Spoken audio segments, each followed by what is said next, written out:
जैसे कि हमने पीछे जो स्कैंड प्राइमरी सेल कंप्लीट कर लिया था, अब ये सेकेंडरी सेल है जिसमें हमने यूज़ कर रहे हैं लेड स्टोरेज बैटरी।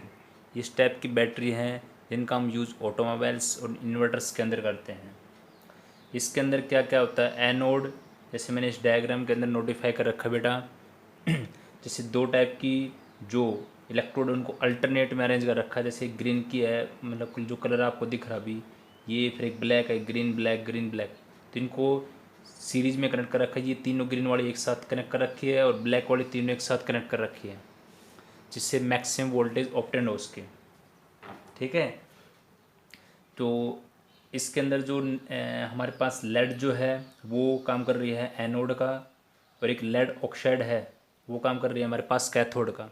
अब एक्चुअली क्या है, जैसे मैंने इसमें मेंशन कर रखा है कि ग्रिड ऑफ लेड पैक्ड, जैसे आप ये ना समझे कि इसमें मैंने ग्रिड वर्ड का यूज़ कर लिया और उसमें नहीं करे किया, तो दोनों ही ग्रिड आपके पास है। इस वाली फर्स्ट के अंदर क्या है, ये ग्रिड का मतलब इस टाइप का संचालन इसके अंदर हो सके। जैसे हमारे पास ग्रिड वो होता है ना, जैसे आपके पास इलेक्ट्रिसिटी सप्लाई करने के लिए पावर स्टेशन के अंदर होता है जहाँ से बिजली की सप्लाई की जाती है, तो वहाँ पे भी ग्रिड होते हैं, ये ट्रांसफार्मर होते हैं। तो इसी तरह इसके अंदर भी ये हमने पहला एक ग्रिड बनाया गया है जिसमें फाइन पाउडर स्पॉन्जी जो पाउडर है लेड का वो फिलअप कर देते हैं इसमें, और जो नेक्स्ट आपके पास इलेक्ट्रोड है उस ग्रिड के अंदर हम लेड ऑक्साइड का फिलअप करते हैं। इसके अंदर जो इलेक्ट्रोलाइट होता है वो आपके पास 38% सोल्यूशन सल्फ्यूरिक एसिड का हम यूज़ करते हैं। और जब ये आपकी बैटरी पूरी चार्ज है उस टाइम पे इसकी डेंसिटी होती है 1.30 ग्राम सेंटीमीटर -3। तो ये हमने देखा इसके अंदर। अब हम इसकी करते हैं, सबसे पहले केमिकल रिएक्शन हम डिस्कस करेंगे ड्यूरिंग डिस्चार्ज, मतलब इस बैटरी को चार्ज है इसको हम यूज़ करना चाह रहे हैं। अब जब यूज़ करेंगे तो हमारे पास रिएक्शन कहाँ होती है, at anode, at anode. Anode पे क्या होता है, ऑक्सीडेशन, क्या होता है, ऑक्सीडेशन। तो एनोड कौन थी, पीबी लेड आपके पास, पीबी प्लस में इसके अंदर जो इलेक्ट्रोलाइट ले रखा वो कौन आपका, सल्फ्यूरिक एसिड। तो हमने इसको ऐसे लिख दिया। तो इससे क्या बन जाता है आपके पास, ये पीबी सल्फेट बनेगा तो क्या बन जाएगा, लेड सल्फेट, लेड सल्फेट। और यहाँ पे हम देखेंगे लेड की ऑक्सीडेशन स्टेट क्या है, जीरो है। यहाँ पे अगर आप फाइंड आउट करोगे इसकी, तो जीरो से अगर मान लो फाइंड आउट करनी है PbSO4, तो आपने फाइंड आउट करके देखेंगे इसमें, जैसे इसको माना एक्स, यहाँ पे कितना सल्फ, इस पर सल्फाइड कितना होता है -2, या इस पर सिंगल सिंगल करना चाहते हो तो ऐसे भी कर सकते हो। यस, एक बार चेक करते हैं, माइनस का 8 इजिकल टू -2।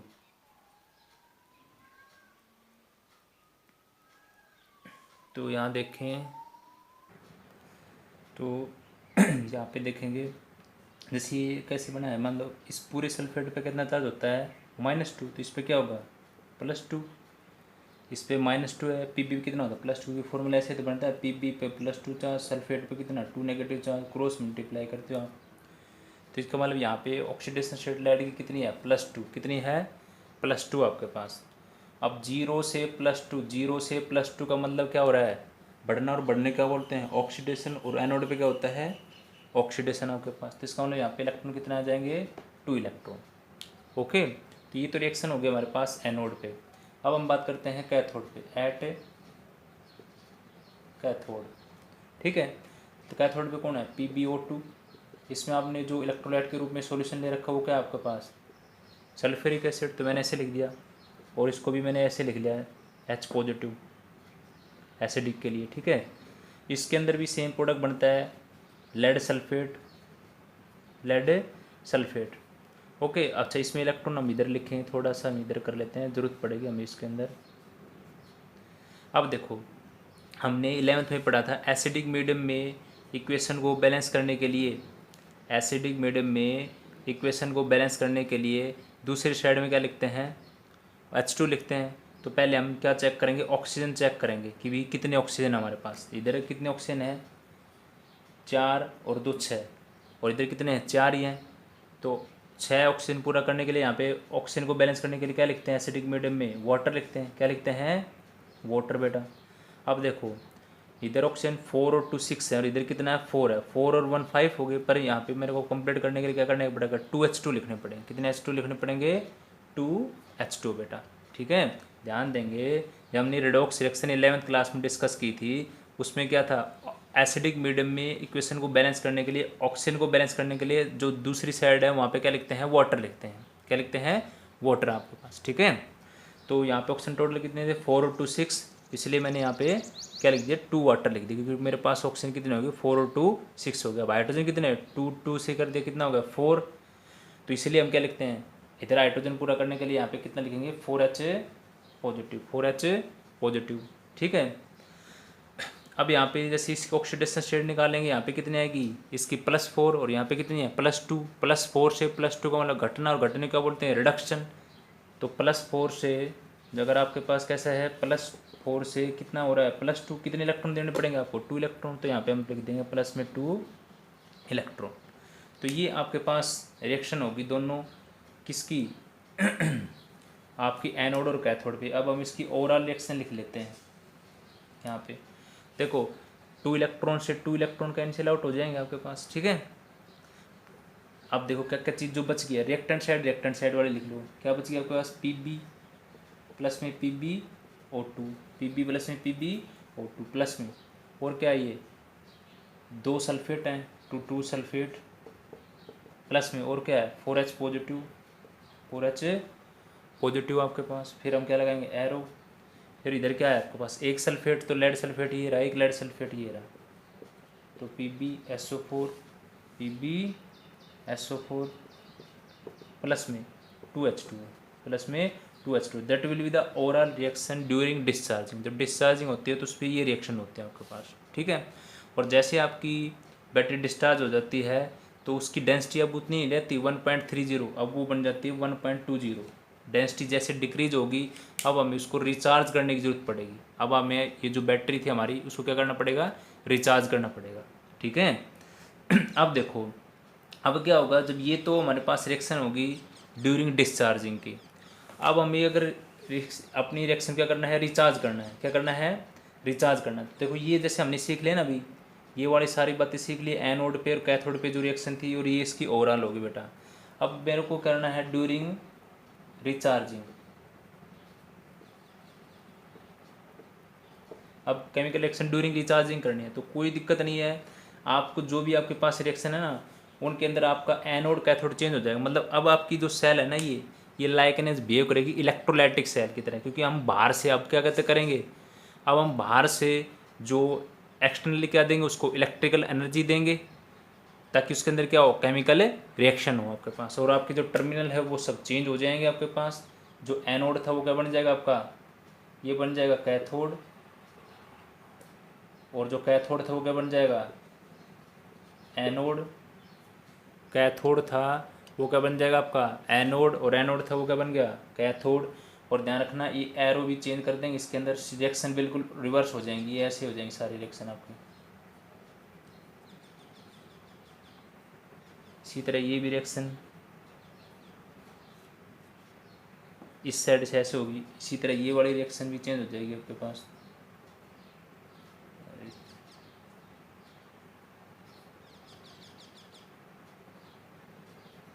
ये पहले लिखा नहीं 2। ठीक है, तो ये भी रिएक्शन आपकी चेंज हो गया आपके पास। ठीक है, और अब ध्यान रखेंगे पीछे जब हमने रिएक्शन की थी उसके अंदर ये जो टर्मिनल है वो भी आपके चेंज हो जाएंगे, क्योंकि पीछे जब ड्यूरिंग आप जब तब कर रहे थे जब आप उसको डिस्चार्ज कर रहे थे उस टाइम के अंदर जो आपका एनोड जो था एनोड था वो कैसा था पॉजिटिव टर्मिनल ना, एनोड कैसा था नेगेटिव टर्मिनल, और कैथोड कैसा था पॉजिटिव टर्मिनल। जब आप इस रिएक्शन को रिचार्ज कर रहे हो तो इसका मतलब चेंज हो जाएगा सारा, एनोड बन जाएगा पॉजिटिव और कैथोड बन जाएगा नेगेटिव आपका। क्योंकि अब ये सेल किसकी तरह काम कर रही है ये सेल काम कर रही है आपकी एक इलेक्ट्रोलाइटिक सेल की तरह, जिसमें हम एक्सटर्नली बाहर से क्या कर रहे हैं इलेक्ट्रिकल एनर्जी प्रोवाइड कर रहे हैं। इसको इलेक्ट्रिकल एनर्जी क्या कर रहे हैं प्रोवाइड कर रहे हैं आपके पास। ठीक है, अच्छा दूसरा ये तो हमने सीख लिया रिएक्शन भी बिल्कुल, क्योंकि अगर आपने डिस्चार्जिंग रिएक्शन डिस्कस कर लिए हैं अच्छी तरह से आगे आपको, तो रिचार्जिंग की रिएक्शन बिल्कुल वही हो जाएंगी, उसकी रिवर्स हो जाएंगी। एरो आप रिवर्स कर देंगे, और एनोड था वहाँ पे कैथोड, कैथोड था वहाँ पे एनोड लिख देंगे। ठीक है, अच्छा, एक बात ध्यान देंगे कि अगर हम जैसे ये इस टाइप का ऑपरेशन क्यों हुआ इसके अंदर, तो आप देख रहे हो कि जब हमने अपनी जो इस लेड स्टोरेज बैटरी को डिस्चार्ज किया था तो क्या था, दोनों केस के अंदर हमारे पास लेड सल्फेट बनाया था। और वो जो लेड सल्फेट है वो जो ये आपके पास जो प्लेट्स हैं आपके पास इलेक्ट्रोड है वो इसके ऊपर अडेयर का मतलब इसके ऊपर स्टिक के रूप में चिपक जाता है, इसके ऊपर स्टिक के रूप में क्या हो जाता है, स्टिक हो जाता है, चिपक जाता है उसके साथ। और जैसे हम रिचार्जिंग रिएक्शन करते हैं तो वही आपके पास क्या कर रहा है, जब हम उसके अंदर रिचार्जिंग रिएक्शन कर रहे हैं इस पोजिशन पे वो क्या कर रहा है, आइदर रिसीव और give up electron during electrolysis, either receiving और गिव अप इलेक्ट्रॉन ड्यूरिंग, ये देखो आपके पास ये रहा, इलेक्ट्रॉन क्या कर रहा है, रिसीव कर रहा है और गिव अप कर रहा है आपके पास, कब, ड्यूरिंग इलेक्ट्रोलाइसिस। क्योंकि जो लेड सल्फेट दोनों केस में जब हमारे पास बना था फर्स्ट केस में during discharging of lead storage battery, अब वही वर्क कर रहा है आपका, इसलिए ये रिएक्शन हमारे पास बिल्कुल रिवर्ट हो गई है। अब आपके माइंड में आया होगा कि भाई हम जो लेड स्टोरेज बैटरी जो यूज़ कर रहे हैं उसमें हम लेड की प्लेट का हमने यूज़ क्यों किया, लेड का या लेड ऑक्साइड का यूज़ क्यों किया। तो नॉर्मल जो सल्फ्यूरिक रिएक्शन है उससे ज़्यादा इलेक्ट्रिसिटी जनरेट करते हैं ये, नॉर्मल जो सल्फेट रिएक्शन है उससे ये ज़्यादा डबल जनरेट इलेक्ट्रिसिटी करते हैं। और इनके अंदर ये मतलब जो आपके डाइल्यूट सल्फ्यूरिक एसिड है उसके साथ बेटर सल्फेट रिएक्शन करती हैं जिसके अंदर हमारे पास लेड सल्फेट बनता है। और दूसरा, जब हमें इसको मतलब जब इसको रिचार्ज करते हैं तो हमें एक नॉर्मल से ऑपरेशन में इनसफिशिएंट अमाउंट इलेक्ट्रिसिटी देनी पड़ती है, इतनी ज़्यादा अमाउंट ऑफ इलेक्ट्रिसिटी देने की ज़रूरत नहीं होती है, हम आसानी से बैटरी को रिचार्ज कर लेते हैं। भाई आसानी से मतलब कहने का मतलब क्या है, हम अपने घर के अंदर भी कोई हमारे पास जो इनपुट है उसके अंदर जो हमारा प्लग है उसके अंदर लगा के आसानी से उस बैटरी को रिचार्ज कर लेते हैं। तो मतलब एक टाइप की इनसफिशिएंट कवरेज होगी ना ये, क्योंकि नहीं तो कोई बड़ा इक्विपमेंट की ज़रूरत पड़ती है हमें, फिर हमारी क्या होती है, बैटरी चार्ज होती, बट ऐसा तो कुछ नहीं है, हम आसानी से इसको क्या कर लेते हैं, रिचार्ज कर लेते हैं।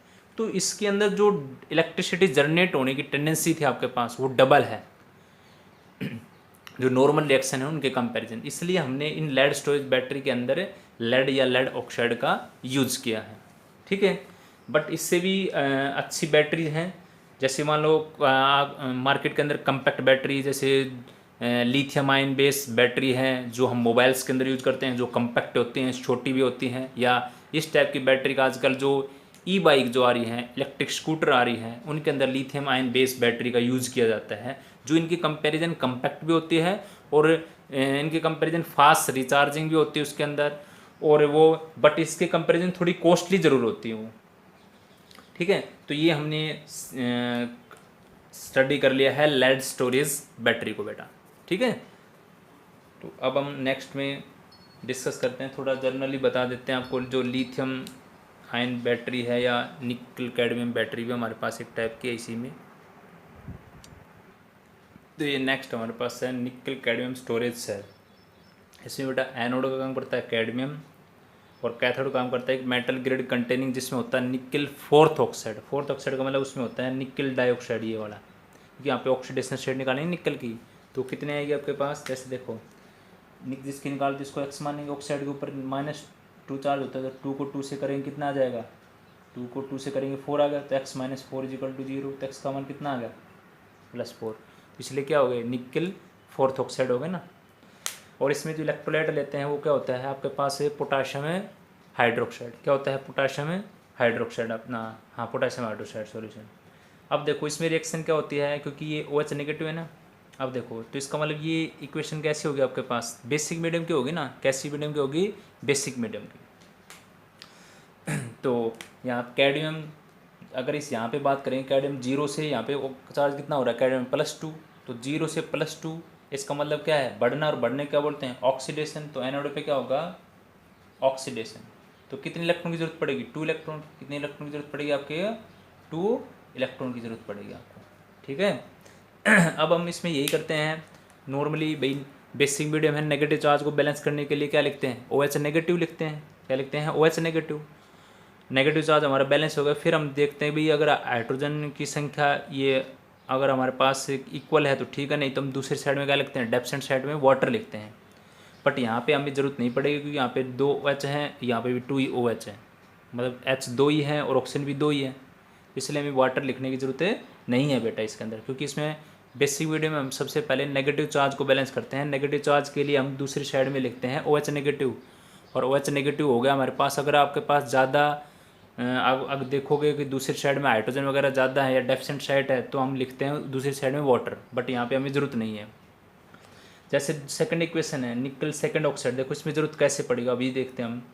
निकल सेकंड फोर्थ ऑक्साइड से बन रहा है, इसमें भी निकल डाइहाइड्रोक्साइड, ठीक है। अब देखो जैसे यहाँ पे +4 से यहाँ पे +2 है, तो इसके लिए कितने इलेक्ट्रॉन की जरूरत पड़ेगी, 2 इलेक्ट्रॉन की। तो सबसे पहले तो हम देखेंगे भाई नेगेटिव चार्ज, 2 नेगेटिव चार्ज है मेरे पास, उस 2 नेगेटिव चार्ज को बैलेंस करने के लिए यहाँ पे 2 नेगेटिव की जरूरत पड़ेगी मेरे को, तो मैंने 2 OH नेगेटिव लिख दिया। अब देखो मैंने देखा कि भाई मेरे पास नेगेटिव चार्ज तो मेरा बैलेंस हो गया, बट हाइड्रोजन मेरे पास कितने हैं, 2 तो ये रहे बेटा, और 2 ये, इसका मतलब 4 हाइड्रोजन है। इसका मतलब क्या है, 4 हाइड्रोजन है। तो नेगेटिव चार्ज बैलेंस करने के बाद मेरे पास जो हाइड्रोजन संख्या है वो क्या है, ज़्यादा है, और ऑक्सीजन की भी। तो उसको बैलेंस करने के लिए मैं दूसरी जो साइड है वहाँ पे क्या लिखता हूँ, वाटर लिखता हूँ। क्या लिखता हूँ, वाटर लिखते हैं। तो मैंने वाटर कितना लिख दिया भाई, हाइड्रोजन 4 है तो 2H2 लिख दिया। तो अब ऑक्सीजन देखो 2 और 2 कितना है, 4, इधर भी 2 और 2 कितना है, 4 आपके पास, ठीक है।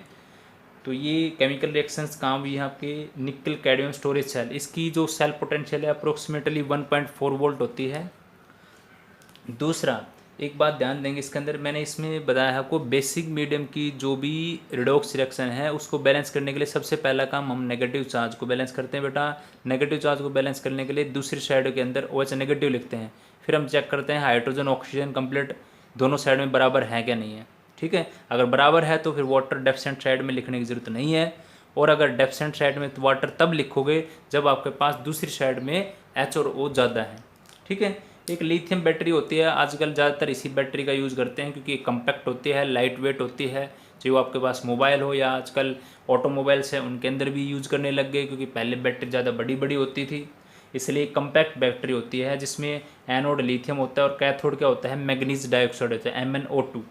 इसमें इलेक्ट्रोलाइट लेते हैं लिथियम परक्लोरेट LiClO4, और इसमें एनोड पे रिएक्शन, क्योंकि एनोड पे क्या होगा, ऑक्सीडेशन, एनोड पे क्या है, ऑक्सीडेशन। और ये आपके पास ये सभी वैसे तो जनरली आपकी ये बात करते हैं, ये समझ लो ये कंपटीशन फोकस के लिए है। वैसे तो आपकी वो लेड स्टोरेज बैटरी थी या ये निकल कैडमियम बैटरी है, यही आती है, ठीक है। ये थोड़ा जो जनरल मॉडर्न लाइफ के अंदर अगर हम देखें तो आजकल लिथियम बैटरी का चलन है, इनका यूज़ करते हैं, ये कम्पैक्ट होती हैं। तो इसी तरह ये इसके अंदर हमारे पास जो सॉलिड कंपाउंड बनता है LiMnO2, क्योंकि ये लिथियम पॉजिटिव ये वाला और MnO2 ये कंबाइन होकर बन जाता है LiMnO2 आपके पास, ठीक है। तो ये आपके पास थी लिथियम बैटरीज। तो हमने सेकेंडरी जो सेल थी उसको पूरा कंप्लीट डिस्कस कर लिया है। अब हम करते हैं फ्यूल सेल को।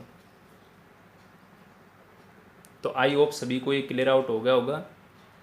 और देखो इसकी ओवरऑल बनाने में कोई मुश्किल नहीं है भाई। 2 इलेक्ट्रॉन से बेटा 2 इलेक्ट्रॉन कैंसिल आउट हो जाएंगे, 2OH से 2OH कैंसिल आउट हो जाएंगे, और जो बच गया आपके पास रिएक्टेंट साइड, प्रोडक्ट साइड आ जाएगा, ठीक है।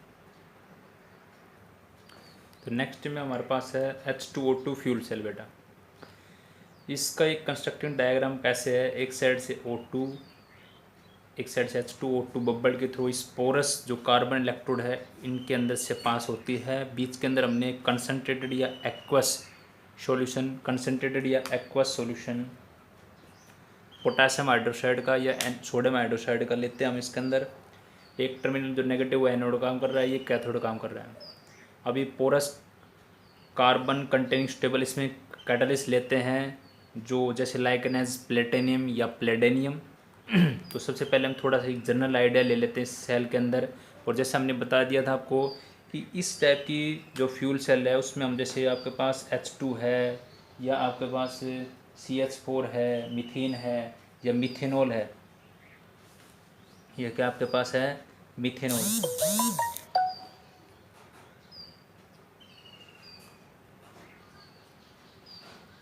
CH3OH, ठीक है। तो इनके जब इन फ्यूल को कंबसन करते हैं तो इनके अंदर जो एनर्जी प्रोड्यूस होती है उसको हम डायरेक्ट किस में कन्वर्ट कर लेते हैं, इलेक्ट्रिकल एनर्जी के अंदर, कि combustion of fuel like hydrogen, methane और methanol directly into electrical energy के अंदर, ठीक है।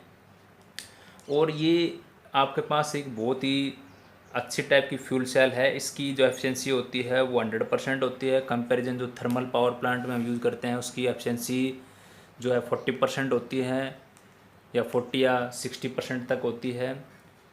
अब इस टाइप की सेल रिएक्शन के अंदर हम क्या करते हैं, in this cell reaction hydrogen oxygen bubble through porous carbon dioxide. Porous carbon क्यों रखे, ताकि इसके अंदर से आसानी से हमारे पास क्या हो जाए, पोरस का मतलब क्या होता है, जैसे आपका घर के अंदर जो मटका होता है ना, जैसे उसमें मिट्टी को बारीक इसलिए किया जाता है ताकि उसके अंदर बारीक बारीक पोरस बन जाए, ताकि उसके अंदर आसानी से एयर इंटर आउट हो सके और जो वाटर है आसानी से एवोपरेट हो सके, ठीक है।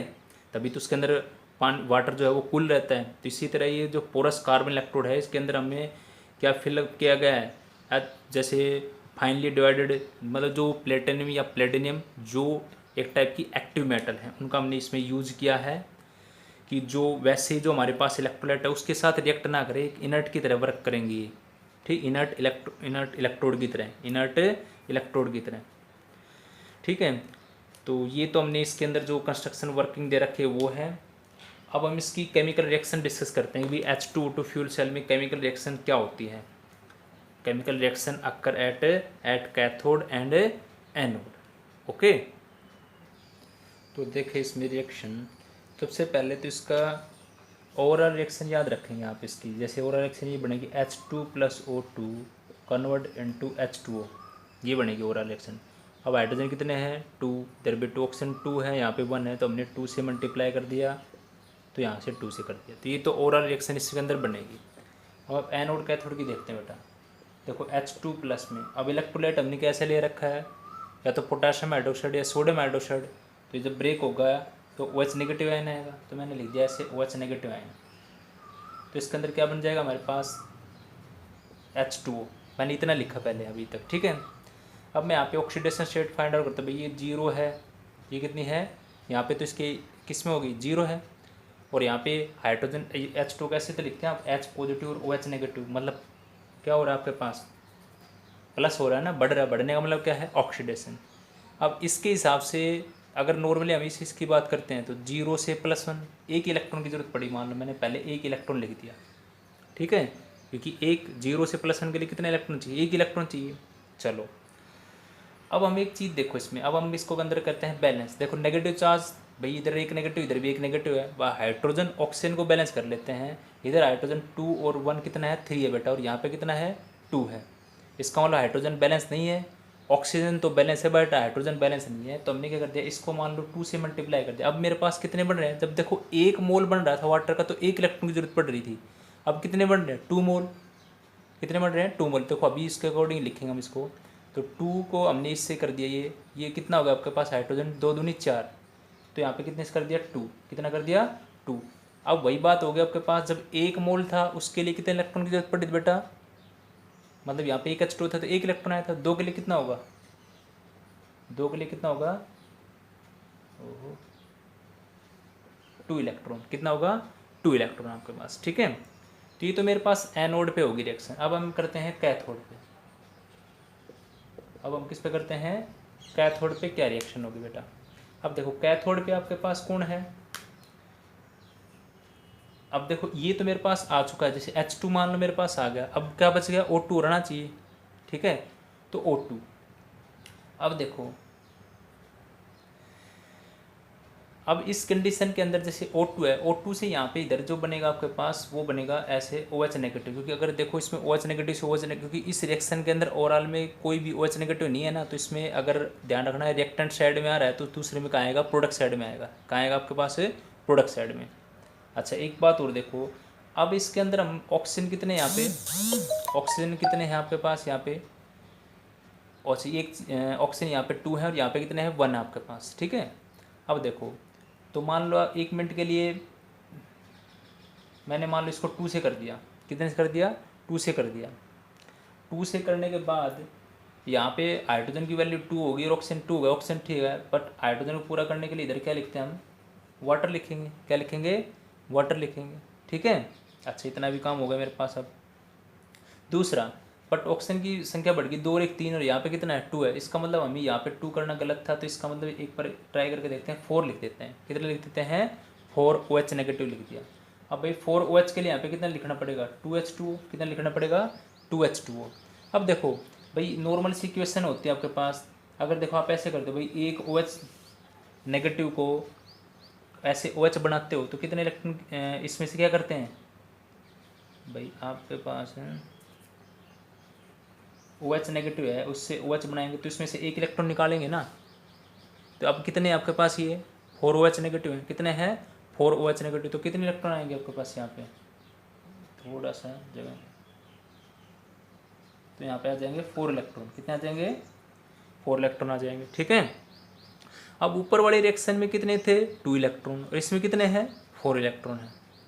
ध्यान रखेंगे इसमें O2 क्या बन रहा है OH नेगेटिव, मतलब 0 से -1 हो रहा था ना, तो इसका मतलब रिडक्शन, और कैथोड पे क्या होता है रिडक्शन। फिर मैंने इसको 4 से मल्टीप्लाई कर दिया बेटा, फिर हाइड्रोजन को बैलेंस करने के लिए, क्योंकि नेगेटिव देखो 4 OH के लिए 4 इलेक्ट्रॉन आएंगे तो नेगेटिव चार्ज तो बैलेंस हो गया, बट हाइड्रोजन को बैलेंस करने के लिए क्या लिखना पड़ेगा 2H2, क्या लिखना पड़ेगा 2H2 आपके पास 2H2O, ठीक है। अब इसके अंदर जब ओवरऑल रिएक्शन करेंगे हम, तो ओवरऑल रिएक्शन में कैसे करेंगे भाई, इसमें कितने इलेक्ट्रॉन थे बेटा 2 इलेक्ट्रॉन, इसमें कितने 4, तो हम क्या करेंगे इस पूरी इक्वेशन को मल्टीप्लाई कर देंगे 2 से, कितने कर देंगे मल्टीप्लाई 2 से कर देंगे, तो इसका मतलब इसमें भी 4 इलेक्ट्रॉन हो जाएंगे, 4 से 4 इलेक्ट्रॉन कैंसिल आउट हो जाएंगे बेटा, तो 4 इलेक्ट्रॉन से 4 इलेक्ट्रॉन कैंसिल आउट, 4 OH से जैसे इसको करेंगे तो 2 को 2 से करेंगे तो 4 OH इसमें बन जाएंगे, तो 4 OH से 4 OH कैंसिल, ये 2 करेंगे तो 2H2 आ गया आपके पास, और क्या आ गया ये O2 इसमें रेक्टेंट साइड में ये आ गया आपके पास, और इसमें देखो हाँ अब देखो इसको करेंगे 2 को किया तो 4H2O और इधर क्या है 2H2, तो बेटा जहाँ वैल्यू बड़ी होती है 4H2 में से 2H2 घटेंगे तो कितना बच गया 2H2 बच गया आपके पास। तो ये बन गया आपके पास इसकी oral reaction H2O2 fuel cell की। अब जो हमने H2O2 फ्यूल सेल पढ़ी है उसकी क्या क्या एडवांटेजेस क्या हैं, तो हमने कभी आपसे बताया कि फ्यूल सेल की जो एफिशिएंसी अगर हम एक्सपेक्ट करें तो वो क्या होती है 100% होती है बेटा। दूसरा, इस टाइप की सेल को हम ऑपरेट कर सकते हैं नॉर्मल जो टेम्परेचर है, मतलब 70 डिग्री से 140 डिग्री सेल्सियस पे हम आसानी से इसको यूजुअली इस टाइप के सेल को ऑपरेट कर सकते हैं, और ये इसकी कंटिन्यूस सप्लाई होती है, ये डेड नहीं होती जल्दी से। आजकल इस टाइप की H2O2 फ्यूल से हाइब्रिड कार भी बनाई गई हैं, बसेज का भी यूज़ किए गए हैं जो आपके विदेश है उनके अंदर, और जल्दी रिवोल्यूशन आइडिया के अंदर आगे आने वाले टाइम के अंदर इस टाइप की फ्यूल सेल का यूज़ किया जाएगा। या जो आपके पास जो स्पेस के अंदर जो भी आपके पास जो भी स्पेस रिसर्च के लिए जो भी आपके पास जो मून जो फ्लाइट हैं या जो भी सैटेलाइट है वो भेजे जाते हैं, उनके अंदर जो फ्यूल सेल का यूज़ करते हैं बेटा वो H2O2 फ्यूल सेल ही होता है। क्योंकि नॉर्मली ऐसे अगर हम पेट्रोल या डीजल का उसके अंदर यूज़ करेंगे तो बहुत ज़्यादा हमें अमाउंट ऑफ पेट्रोल डीजल की ज़रूरत पड़ेगी, जो जिससे इतना अमाउंट मतलब अगर ज़्यादा अमाउंट भी लेंगे तो भी हम इतने दिन तक जो रिसर्च के लिए जो भी स्पेस के अंदर जो भी सैटेलाइट है उसको भेज नहीं सकते। बट इस फ्यूल सेल का यूज़ करके हम आसानी से उसको काफ़ी दिन तक उसके रिसर्च के लिए और काफ़ी जो अपने जो भी इम्पोर्टेंट्स वर्क है उनके लिए यूज़ कर सकते हैं। तो और दूसरा, इसका कोई भी पोल्यूशन नहीं होता, जैसे और थर्मल पावर प्लांट होते हैं जैसे कोल के, उनसे बहुत पोल्यूशन होता है, बट इससे कोई भी पोल्यूशन नहीं होता है। तो ये तो बातें इसके बारे में थी।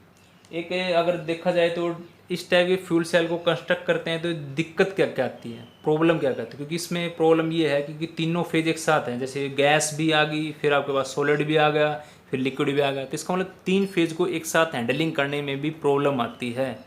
तो इसके अंदर डिफ़िकल्टी ये होती है कि 3 फेज एक साथ एडजस्ट करने पड़ते हैं, जैसे गैस फिर सॉलिड फिर लिक्विड आपके पास। तो इन टाइप के 3 फेज को एक साथ कॉन्टैक्ट करने के लिए हमें प्रॉब्लम आती है।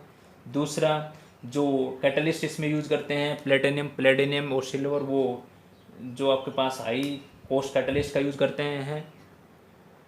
दूसरा, इस टाइप की जो फ्यूल सेल है उनको लो टेम्परेचर और हाई प्रेशर पे हैंडलिंग करना पड़ता है, इस टाइप की गैसेस फ्यूल को low temperature and high pressure पे। तो ये जो 3 कंडीशन है इसकी वजह से थोड़ी डिफ़िकल्टी तो आती है, इसलिए ये कॉस्टली हो जाती है, नहीं नॉर्मली कॉस्टली नहीं होती।